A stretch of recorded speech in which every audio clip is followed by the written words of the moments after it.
Berencana akan mengedarkan narkoba di wilayah Banyuasin saat Lebaran, dua pria yang diduga pengedar narkoba berhasil diamankan Satres Narkoba Polres Banyuasin. Barang bukti sebanyak 221 gram jenis sabu-sabu.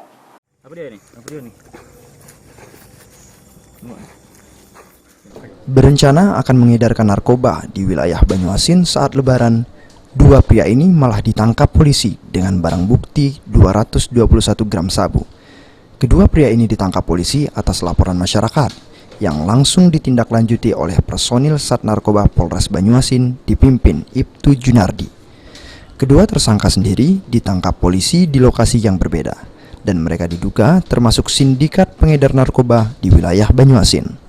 Juga kami mendapatkan informasi lagi kalau di daerah Betung itu sering juga ada transaksi narkoba dengan skala yang lumayan besar.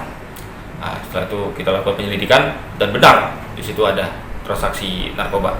Selanjutnya kita melakukan penangkapan ke daerah tersebut dan benar di sebuah pondok di Desa Tajaraya di Jalan TPU itu, kita amankan seorang laki-laki atas nama si Hendra.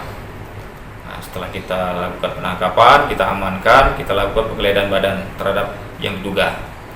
Nah, pada saat kita lakukan penggeledahan badan itu kita temukan di kantong belakang sebelah kanannya itu ada kantong plastik warna merah dan di dalamnya itu ada kantong plastik lagi warna hitam. Atas perbuatannya, kedua tersangka dikenakan pasal 112 dan 114 ayat 2 dengan ancaman di atas 5 tahun penjara. Sulaiman, PAL TV.